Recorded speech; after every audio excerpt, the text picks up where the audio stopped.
Hey everybody, and welcome to the Access to Success 2026 info session. My name is Varun Chandak, and I am the founder and executive director of Access to Success. And it is my absolute pleasure to welcome you all to the seventh iteration, what is going to be the seventh cohort of Access to Success. We've got a full agenda today, but before I dive in any further, I must state a land acknowledgement. Essentially, to acknowledge the land that we are joining from today is on the traditional territory of many nations, including the Mississaugas of the Credit, the Anishinaabe, the Chippewa, the Haudenosaunee, and the Wendat peoples. It is now home to many diverse First Nations, Inuit, and Métis peoples. We also acknowledge that Toronto is covered by Treaty 13 with the Mississaugas of the Credit. Before I go further, a little bit of housekeeping. Now, as you can probably tell, this webinar is being recorded, so you will be able to refer to all of this content that we will share today through the recording later on YouTube. Closed captioning or live captioning is available through Zoom directly through options that should be visible at the bottom of your screen. And finally, as you can see, we have American Sign Language available for whoever should need it. Now to dive right in, as you may already know, Access to Success is a global innovation hub for accessibility startups based out of Toronto, Canada. We are an organization and a program that is designed to support and scale innovation across all disability categories. So that includes people, entrepreneurs, innovators who might be building innovations in mobility, hearing, vision, cognition, neurodiversity, mental health, and even aging and rehabilitation. We do a lot of different things, but what we're going to focus on today is our acceleration program. And what makes this acceleration program different is really that it is very hyper-focused and hyper-tailored for entrepreneurs and innovators building in the accessibility innovation sector. So we do 40 plus unique masterclasses each year on unique topics such as inclusive design, co-design, and customer acquisition in the disability space, and so on. All of them really designed to help you scale your work faster. We provide meaningful mentorship from a network of over 200 mentors all over the world. Now, I know for those of you who've been through multiple other programs, it happens every so often in our world of disability innovation that people very frequently, even well-meaning mentors, don't necessarily always understand what it means to build in the world of disability and accessibility. So all of our mentors, the people that we connect you with, are people who have built, scaled, and sometimes sold accessibility startups. And they're the one who will be talking about their journeys, what have they learned from their work. They are also going to be the ones who are going to be hosting those 40 plus unique masterclasses. This network extends to over 40 countries across 6 continents. So that includes not just the mentors, but also a whole host of amazing organizations that are active in the disability space, whether in disability innovation or on the healthcare side or the corporate side, and so on. Finally, penultimate point is that we also provide a whole lot of unique resources through the amazing network that we have. So when we know there are other organizations that are offering other work, other opportunities, funding, and so on, we know of those opportunities and we share them, particularly with the cohort that we are actively supporting. And finally, we also provide non-dilutive grant funding.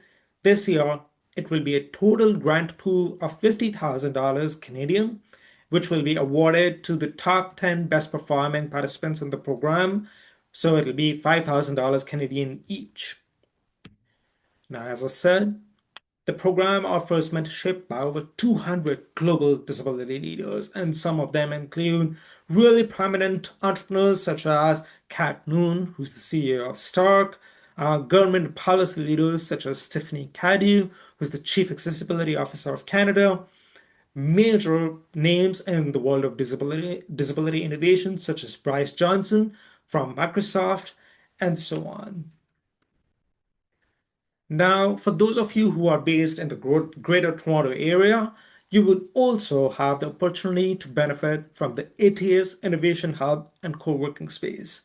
This is an exciting new space that we just launched on April 8th, and it is a co-working space that is specifically designed and meant for entrepreneurs and innovators in the accessibility innovation sector. So this is a fully accessible, beautifully designed space exclusively for your community, for you to work among your community, and you get to benefit from fully equipped workstations ready to go with monitors, webcams, keyboards and mice, all equipped on sit-stand desks, courtesy of our long-term strategic partnership with HP. Speaking of long-term strategic partnerships, we are very lucky to be doing what we do with a whole lot of global partners and collaborators, such as RBC, Toyota Mobility Foundation, eBay, the University Health Network, CIBC, Torquist, the Inclusive Innovation Network, and the Zero Project. Now, you don't need to know what each one of these do, but I can tell you that they are all doing absolutely amazing work in the accessibility innovation sector, and we are very lucky to get to work with them. What does that work mean? Ultimately, through our work supporting 6 cohorts and over 78 companies, these companies and organizations have raised over $55 million in funding, generated over $16 million in revenues through 300 plus hours of programming that we have delivered. And ultimately, and maybe most importantly, these companies have gone on to benefit over 2.5 million people with disabilities around the world. And so ATS is very fortunate to be playing a small part in supporting these amazing entrepreneurs and innovators in delivering this impact. We've got a couple of case studies here, but I think instead of me talking about the work that we've done and droning on for much longer, instead of that, we've got a couple of amazing ATS alumni joining us here today. If I could ask our 2 featured speakers who are joining us here to join us, we have a third speaker who might be running a little bit late. If I could ask my team to maybe just drop her a note. But joining us today are Brandon Briggs from XR Navigation and Pascal McCarthy from Parados. Both Brandon and Pascal, and there's Virginie as well, from the Open Collaboration for Cognitive Accessibility. So all 3 of these amazing entrepreneurs went through ATS 2025, and it is my absolute delight to welcome them to this info session. Pascal, Brandon, Virginie, welcome. Thank you for joining us today. Thank you. Why don't we begin with just a very quick introduction? Just tell us a little bit about your work and your companies and a very quick overview. Brandon, why don't we begin with you? Perfect. So I am Brandon Biggs. I'm the CEO of XR Navigation, and I want you to close your eyes and imagine. You smell the smoke and pull up a wildfire evacuation map, and it's completely blank because you're blind. Open your eyes. Until now, it's been okay for Google, Apple, and Esri to only provide basic text descriptions if they provide anything at all, because no one had invented a way for blind, mobility impaired, or illiterate people to actually use digital maps and spatial diagrams. That's why we invented Audium. It's the first digital map and spatial diagram tool everyone can use.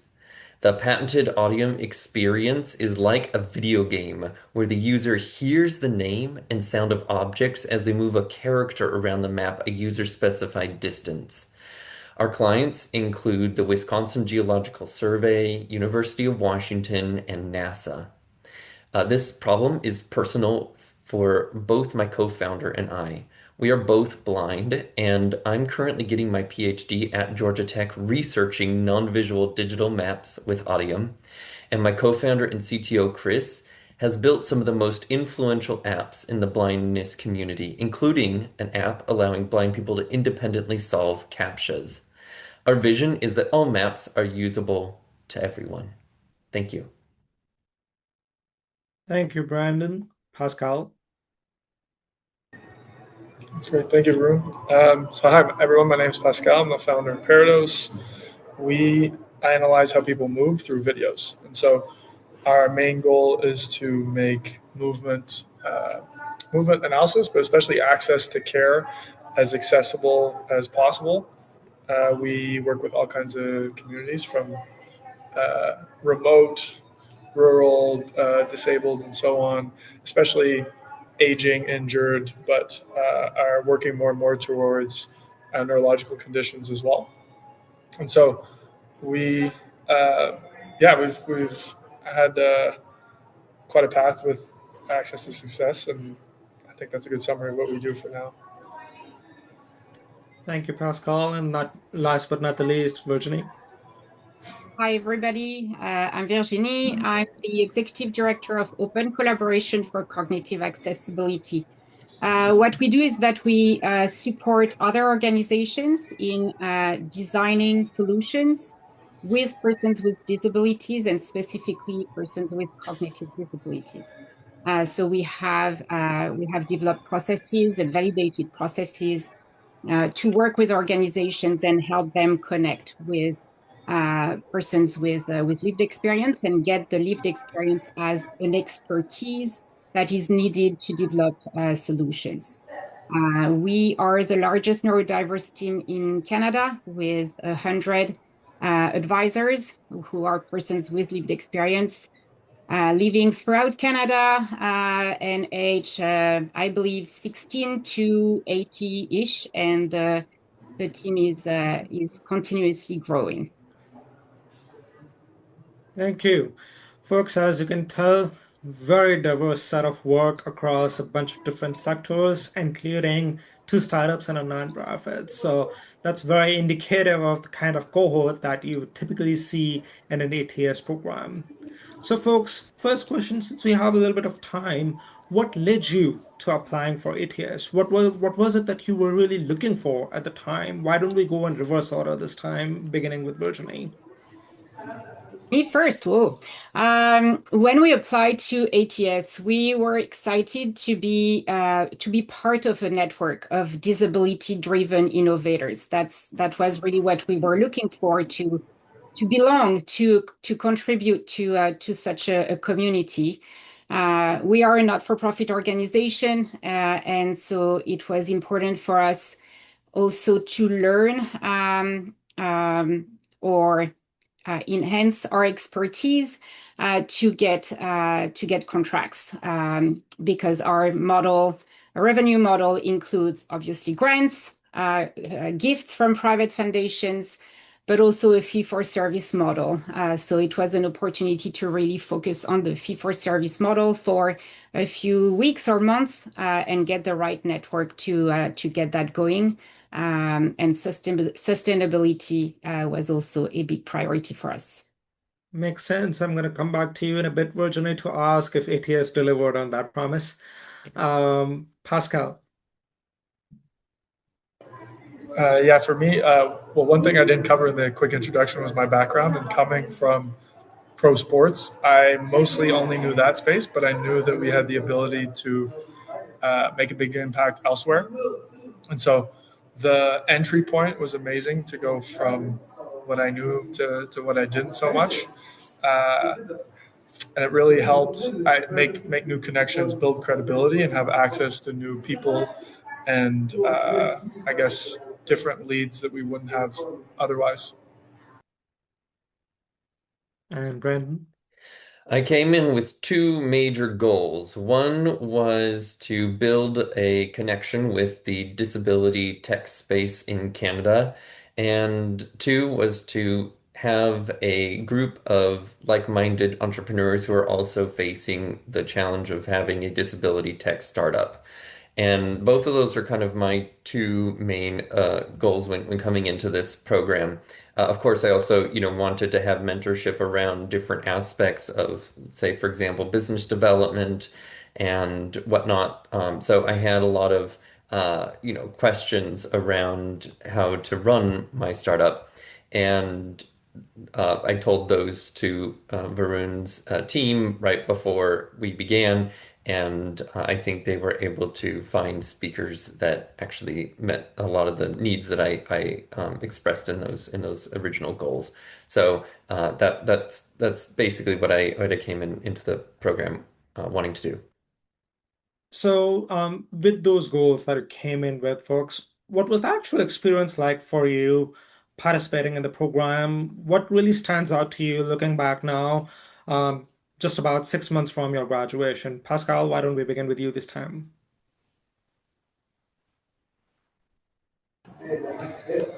Yeah, for I would say, well, come in knowing what you need and what you want. I guess that's probably number one. That's always number one in any conversation in any program. But there's also a lot of room to be curious and to learn about things you're not familiar with. And again, that was kind of what I was looking for. I think as founders, we're generally curious and obsessed. Sometimes obsessed too much about our own space and our own tools and our own.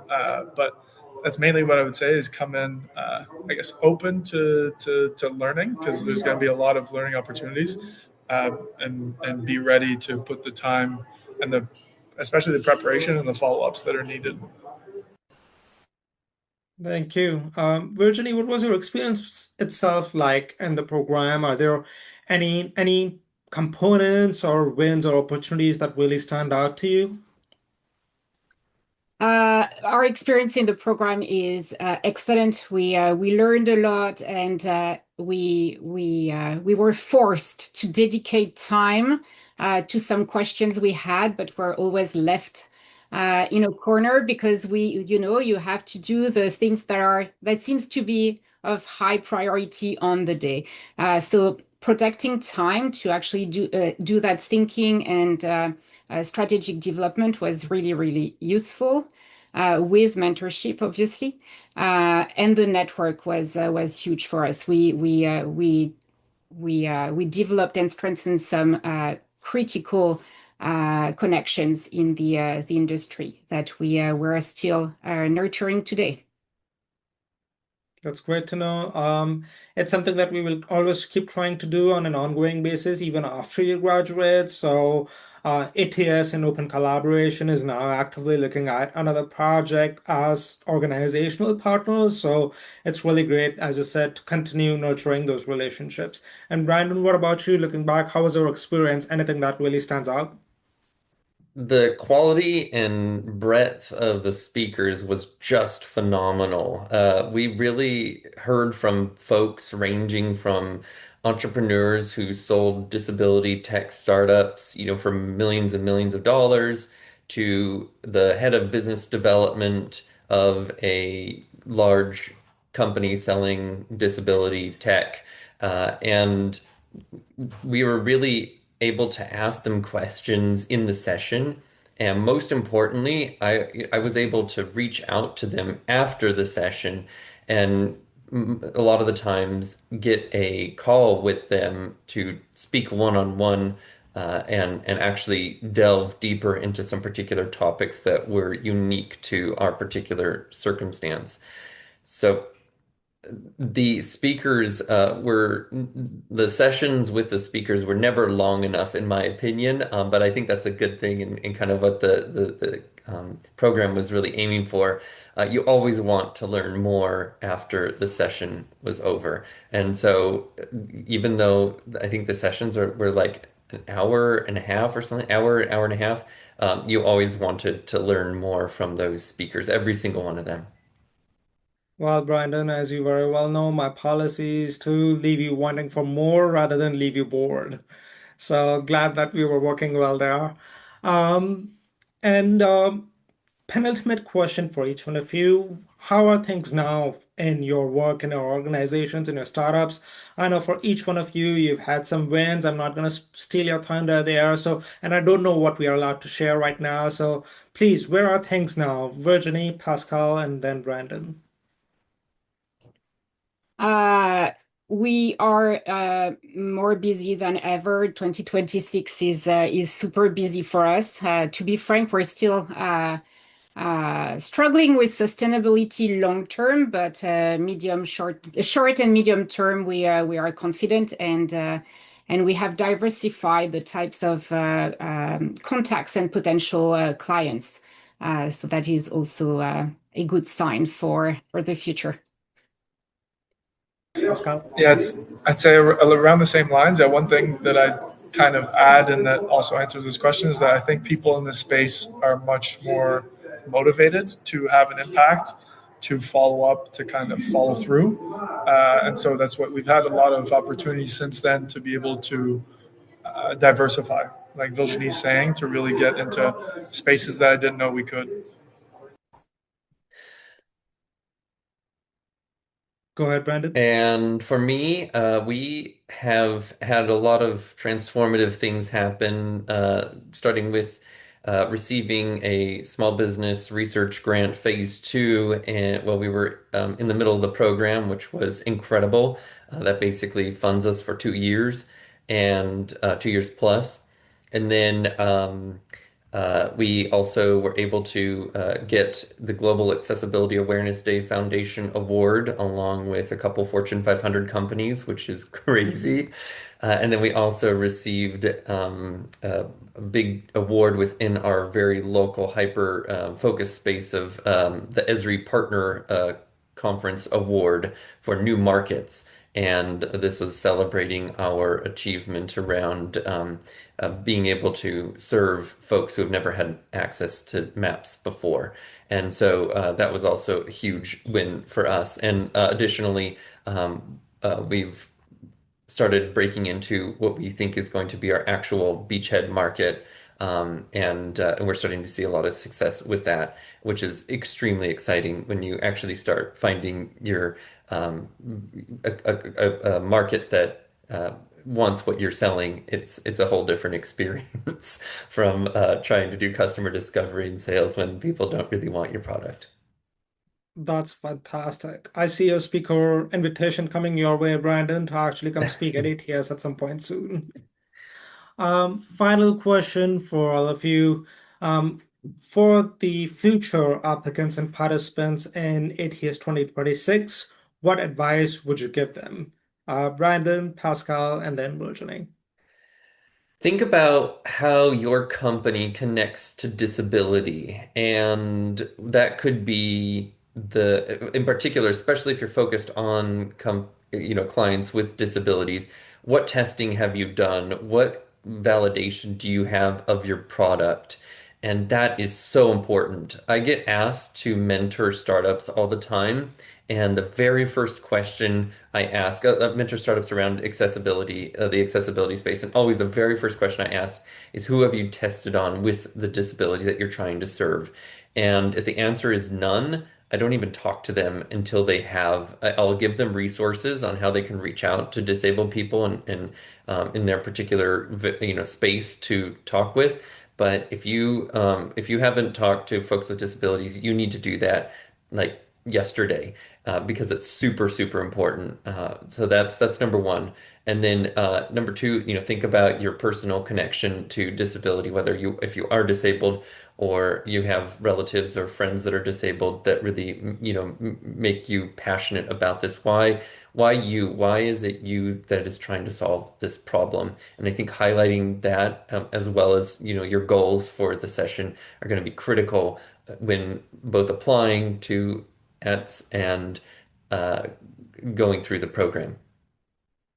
Great advice, and don't worry, folks. We will cover some of the logistics of the actual program and so on shortly after this panel. But that's very, very good advice, Pascal. Yeah, my advice might be a little different. I definitely agree. Coming in to iterate is really good. At the same time, I would also say come in with ideas that you want to test.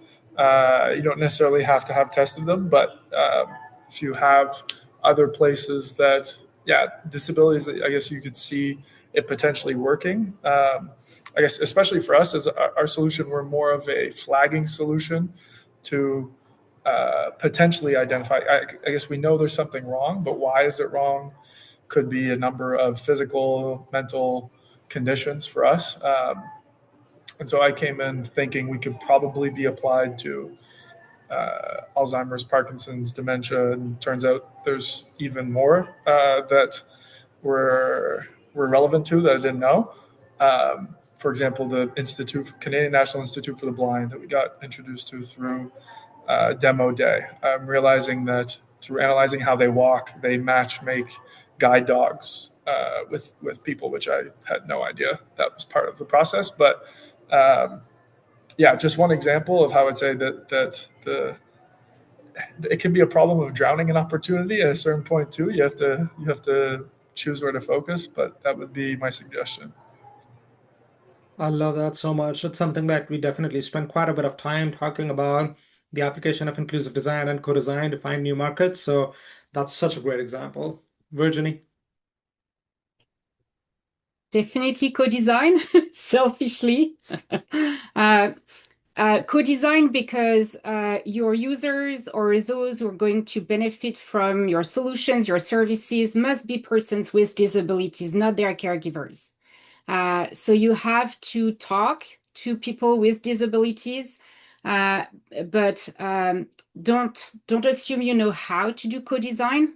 There are techniques that you can learn, that you can use to do co-design in an efficient way and an accessible way. Co-design techniques are not always accessible. So if you want to include people with disabilities in your co-design, make it accessible as well. The other thing is that you probably had an idea for a disability-driven innovation because of your own lived experiences or experiences that you have observed among your loved ones, your friends, or close relatives. Try to come with ideas about how your solution might solve needs that are broader because your experience or the experience of your dad or a nephew are unique. So you need to think about how what are the connections, the common points with other persons with disabilities, because that will make a difference in how you can present your solution. It's your competitive advantage if you can learn and make explicit the true benefits to a community of people with disabilities. The other advice I have for you is dedicate time. Make sure it is blocked in your calendar because you will have homework. Your brain will be going very, very fast during those few weeks.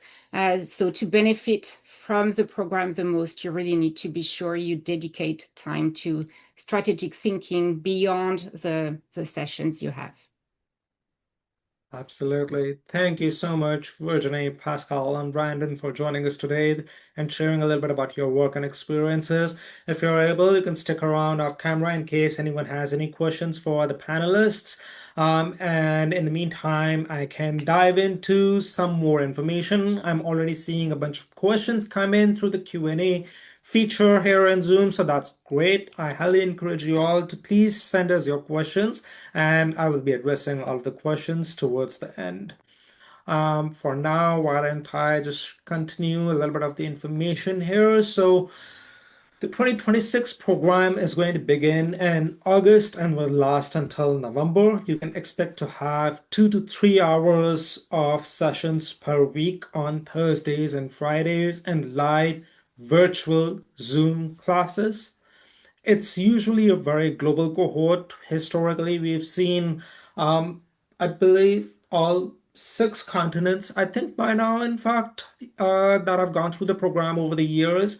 But we do keep the majority of the master classes and the sessions in EST business hours, typically late morning ET business hours. Sessions are recorded, yes, but I'll talk a little bit about the attendance as well in a second. And the format of the sessions are primarily master classes with a little bit of peer-based learnings and one-on-ones. We do see a lot of value in learning from your fellow cohort members, so we create opportunities for you to do that. And at the same time, we highly encourage you to do that as well.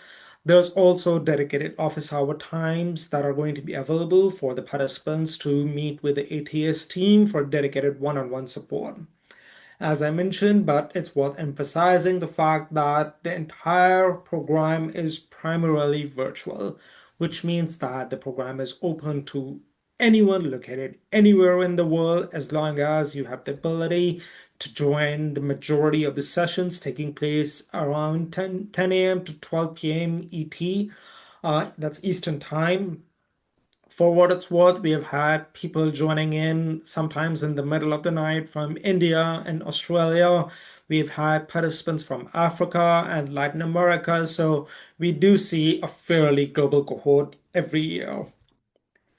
Now, what does that cohort actually mean? Who are the people who are joining? So, to be eligible, you must have a minimum viable product, which means that you must have created some sort of a prototype that you would have co-designed with the disability community.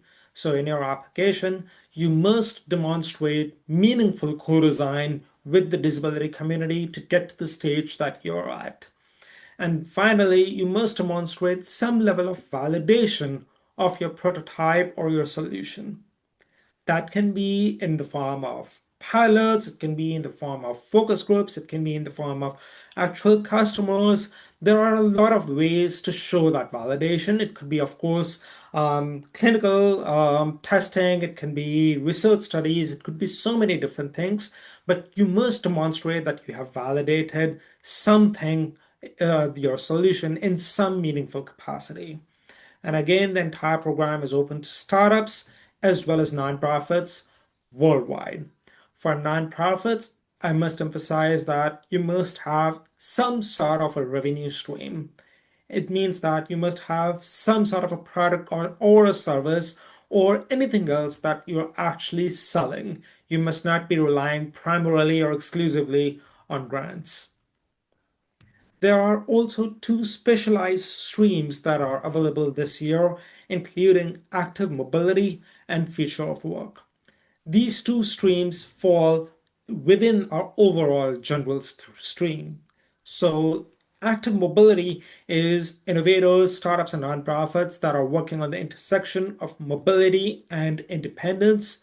So, mobility and or independence in the area of people with disabilities.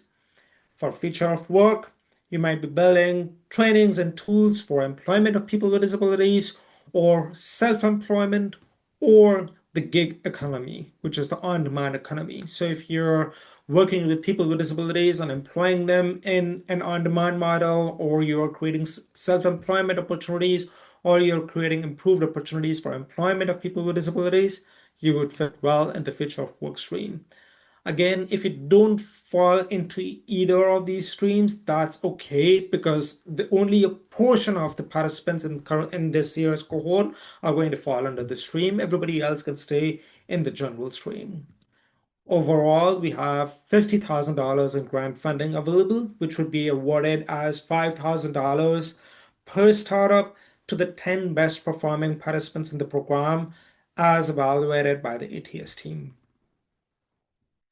Now, there is an exciting component that I would like to share with you all. This is a little bit of an early preview because we haven't actually publicly announced this yet. Instead of the demo day this year in November 2026, we are organizing the Canadian Disability Tech Summit, which will be a flagship conference bringing together the entire national ecosystem, national and global disability innovation ecosystem, kind of like a national assistive tech conference in Canada. This will include a startup exhibition with over 300 attendees. We expect 300 to 400 attendees from the industry, including investors as well as industry leaders. And as I said, it will be taking place in Toronto on November 18th, 2026. This will be the only in-person component. Now, even though it says the Canadian Disability Tech Summit, the format is very much Canadian with a global focus. So for those of you who are joining from all over the world, you will have tremendous opportunities to connect with the entire Canadian disability tech ecosystem here, as well as a whole bunch of the global players that we expect will be in attendance as well. So this will be an absolutely massive opportunity that you will get to participate in if you are selected in the program. And then for the public, we'll be opening up registrations later in June. Applications for the ATS 2026 program are due on June 28th. So you still have quite a bit of time, but it will go by fast. So I do encourage getting a head start, especially because applications will be evaluated on a rolling basis. So it will be helpful for you to get your applications in early. The process will be that after you submit an application, if you're shortlisted, we will reach out to you for an interview. And again, those interviews will be on a rolling basis. The decisions will be communicated to you in July. For those of you who are in the Toronto area, on June 24th, I'm really excited to invite you to our next Accessibility Innovation Exchange, which is where you'll get to see a lot of amazing organizations doing amazing work in the area of disability innovation and supporting disability tech startups. This is an in-person free event that I wanted to share with you. So if somebody on my team could drop a link to this registration link for this event in the chat, that'd be great. Now it's time we go into Q&A. It is time we enable everyone, but it is also time for us to go into Q&A. So please send me your questions in the Q&A feature in Zoom or in chat, and I'm just going to go ahead and start answering a few questions. Right, so the first question around where you can join from, like I said, you're anywhere you can be located, anywhere in the world, as long as you're able to join the master classes live. For a majority of the master classes, we do have a minimum attendance requirement of about 70 to 75%. So we do encourage you to join those sessions in person, live, virtually. But other than that, you can be located anywhere in the world. In terms of your stage, as I mentioned, you must have a minimum viable product. For ideation stage groups, we expect that we will be offering some programming online later, but for the main program, you must have at least an MVP. We will be taking in 15 applications. 15 participants will be selected to participate this year. And it's the entire programming is virtual as such. For those of you who are in the area, we expect that there will be some in-person engagement opportunities. For instance, of course, if you want a co-working space, you want to benefit from the co-working space, you will jump to the front of the line to get a spot in the space, especially as the space starts filling up. And then we expect that there will be chances to meet your fellow community members in person as well, but the bulk of the actual ATS accelerator programming, it will all be virtual. What fraction of participants are not software? I'll have to look up the number, but we see prosthetics all the time. So Jim, you're very welcome to apply.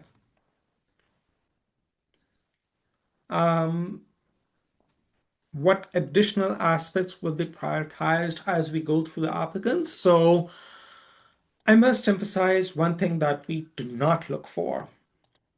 You don't necessarily have to identify as having a disability to be eligible for the program. We know that so many people get into the space because a loved one has a disability, because somebody they care about has a disability. So we don't look for that, but we do look for co-design, whether it's through your own experiences or through the co-design work that you're doing elsewhere. So that co-design piece is really critically important for us. We look at the strength of your co-design, the strength of your validation, the strength of your traction. What have you done so far with the resources that you have to make sure that you have a solution that can actually scale? Speaking of scale, we would like to know, how much do you think your work can have an impact on people? Now, that doesn't mean that have to you have to say that this will be $1 billion business. We don't care about that. That's not what we are looking for. We're not in that kind of acceleration walk where we are looking for, venture scale, massively scalable businesses. That's not always the case. But what we do want to see is how many people can benefit from what you're doing. how many different markets, whether geographic or sectors, can you make an impact in? So we want to learn a little bit about your traction so far, but also how far can you take that traction? Travel expenses reimbursed, that's a great question. I can't guarantee that just yet, but I'm not going to necessarily rule it out either. I'm just taking a look in the chat if there are any other questions. And yes, Sabine, that's a great call out for prosthetics. Prosthetics would actually be a good fit for our active mobility stream.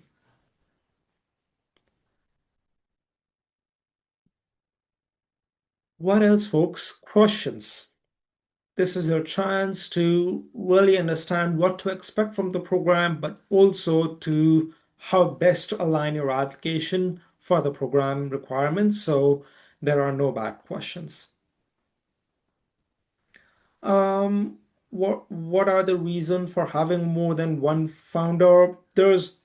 I'm not sure I entirely follow the question, but you don't have to have more than one founder. One founder is perfectly fine. We see really a whole lot of solo founders, so you're welcome to apply with one founder. Timelines. So applications are currently open.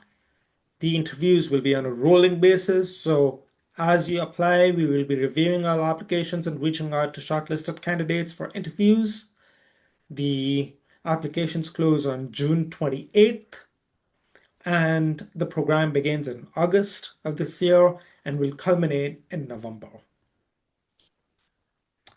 Written summary of the program requirements. All of this is already upon our website. We will also share a copy of the recording of this info session, so you'll be able to just review all of this information later as well. What are the revenue requirements? There are no revenue requirements. You don't have to necessarily have revenue when you apply.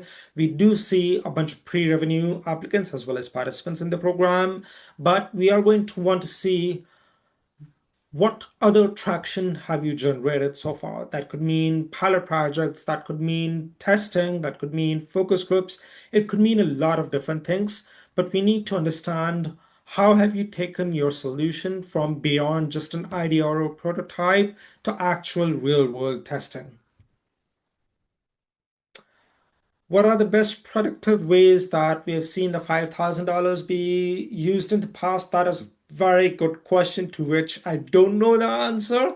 I'm going to maybe go back and ask some of our previous alumni how they've used it, but it's an unrestricted cash grant, so we don't necessarily put limitations on how you use it. If you've made it that far into the program, we have a bit of trust in you to use that money well. Um,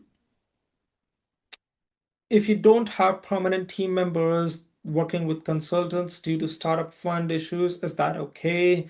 Yes, that is very much okay. We get that. Again, we've seen a lot of impact happen with very, very, very little resources. So we understand that. We also understand how little money is out there for this kind of work. So that's perfectly okay if you're a solo founder building what you're building on your own. And yes, the grant will be awarded to the 10 best performing organizations, participants in the program, as selected by the ATS team based on their participation, their engagement, their progress, the traction, the growth over the course of the program. Can a startup working on an MVP but not completed it, can they apply? When in doubt, apply. What do you have to lose? There's no cost. The entire program is free. There's no cost to applying. There's no cost for selection. So if you're still, not sure, take a shot and apply. That way, we will also get to see your application. We may be able to provide some feedback. And then if it's too early, we will probably tell you that. And then you can always come back and reapply next year.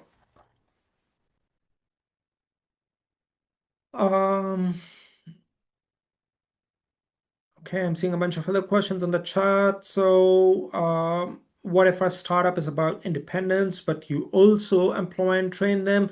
You can select multiple streams in your application form. So you can select all streams that you fall under.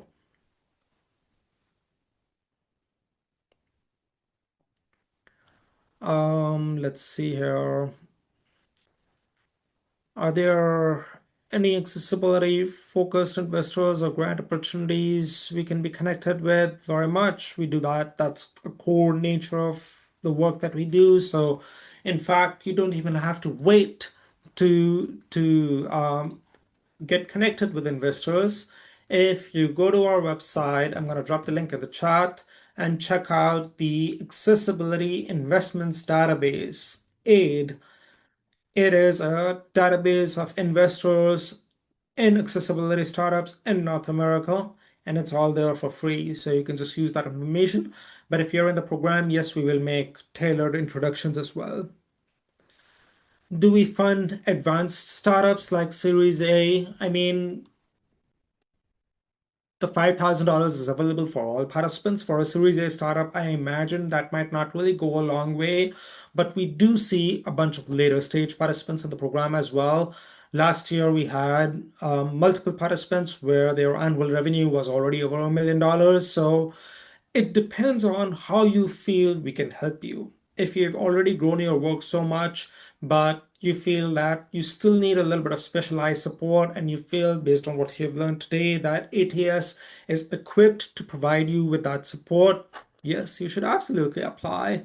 If you're not sure and if you're particularly at a Series A stage or something like that, drop us an email because I don't want to waste your time either. So if you're not sure, you can also just, especially for later stage groups, send us an email and we can take a look. Um, there are no stipends during the program. It's an entirely virtual program, so we don't provide stipends during the program itself. Um, and just to confirm, 15 participants, 15 organizations, 15 startups will be selected to participate in the program with 10 grants of $5,000 each available. Lots of great questions. Hopefully, everyone here is receiving what they need. Anything that I have not answered yet? Any other questions? Oh, I see a question in the chat from Propel. I'm looking to grow my team in addition to product traction. Are there opportunities to find co-founders as well? Yes. So it's absolutely not product focused, it's growth focused. So every participant has their own requirements.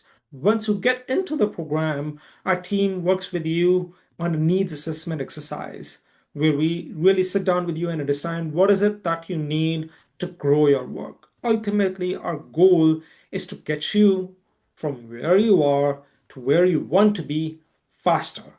Hence acceleration. Hence, that's why we are an accelerator. So that means trying to work with you on whatever the roadblocks to accelerating your growth may be, whether that's team or funding or product or research and so on. And yes, Arno, you can reach out to us at contact@accesstosuccess.ca.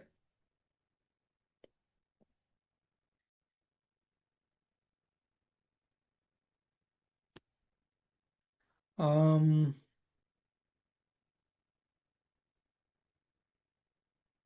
Yes, Carlos, to your question, I think all of that is reasonable as long as you're actually speaking with real users of your work and real beneficiaries of your work. Just describe that co-design exercise, and that I can't promise it, but then you're going on the right path.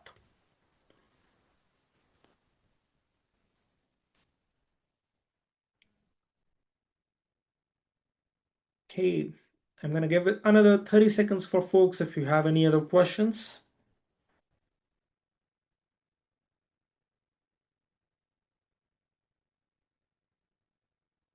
Okay, hearing none. Thank you so much, everybody, for joining us today. Hopefully, this was a valuable information session. I am very much looking forward to reviewing all of your applications. As I said, they are on a rolling basis, so make sure you get your applications in fast. To our panelists, thank you so very much for taking some time to join us today. Thank you, everyone, and enjoy the rest of your day. Bye bye.